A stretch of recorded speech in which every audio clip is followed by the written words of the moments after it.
Hello everyone, welcome to our channel where you can get the latest information about UPSC Civil Services examination. Continuing our current affairs series on COVID-19, today we will discuss some of the important summits which were held over the video conferencing.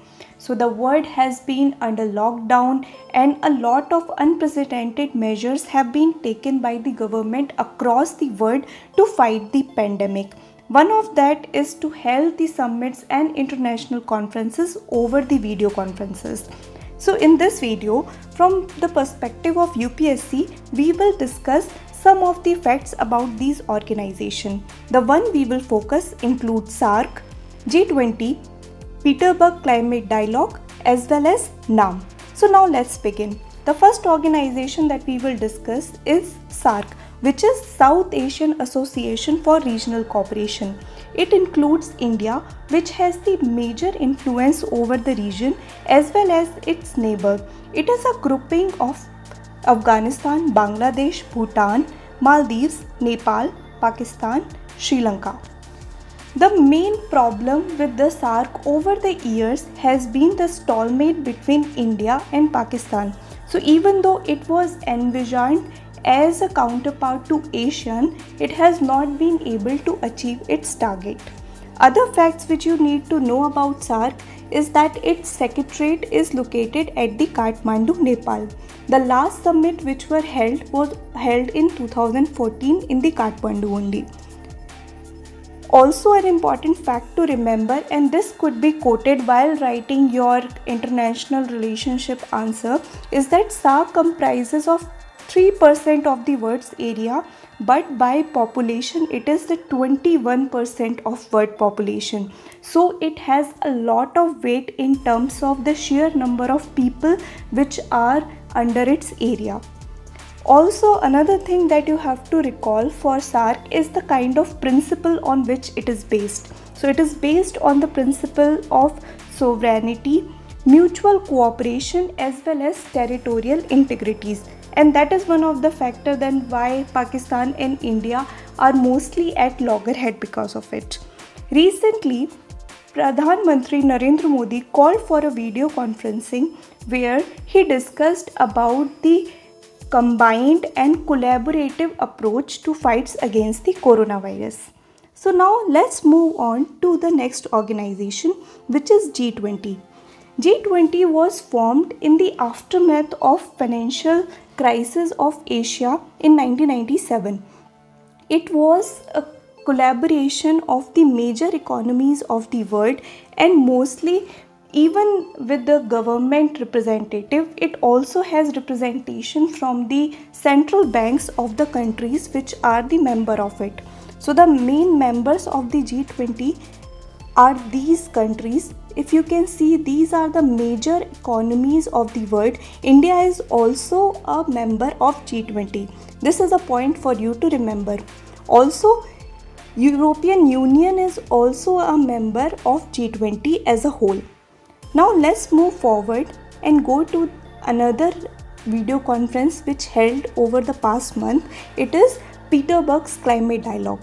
So this was basically the dialogue which was conceptualized by Germany after the fallout of Copenhagen 2009 COP. COP is Conference of Parties, where the UNFCCC's countries gather together and discuss about their action plan.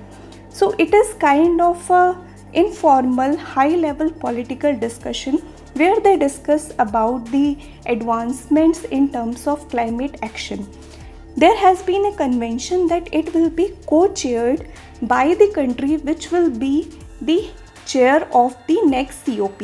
So accordingly, the next COP chair was UK, hence the 11th Petersburg Climate Dialogue is also co-chaired by UK. Another important notification for this organization or this dialogue had been that the COP for 2020 would be held in 2021 because of the present coronavirus pandemic conditions. Another thing which you have to remember is that that the Petersburg Climate Dialogue provide a platform for all the countries to come up with certain measures which could help to negotiate their terms while having the COP. In this COP, India also presented its view against how to fight against the pandemic while also taking appropriate action for climate change and its mitigation. Now let's move forward and talk about the non-alignment movement. So this movement has been considered as a brainchild of India's first Prime Minister Pandit Jawaharlal Nehru. Presently, it is the second largest forum apart from the UN. It now has 120 developing world. So this was conceptualized in the Belgrade in 1961 and also has its link to the Asian African Conference which was held in Bandung. Some of the co-founders of NAM includes India's Jawaharlal Nehru, Indonesia Sukarno, Egypt's Abdel Nasser, Yugoslavia Broz Tito, and Ghana's Nkrumah. These were the people who came together and presented a firm. So at those times the world was divided into US and USSR, and there was the brooding Cold War which was going on. So the concept of non-alignment was that the developing countries will not side with any of the two major power blocks but have their own sovereignty. Over a period of time, this NAM has lost some of its significance, and as you can see, this was the first time the video conference where the Prime Minister Narendra Modi attended the summit after being elected to the post of Prime Minister in 2014. In 2016 and 2018 summit, the summit was attended by the Vice President only. In the present summit, which was held over the video conferencing, the Prime Minister talked about the coordinating effort to fight against the COVID-19 and a united front the world has to put to arrest this pandemic. I hope you like this video. Please subscribe to our channel and share the video. Thank you for watching.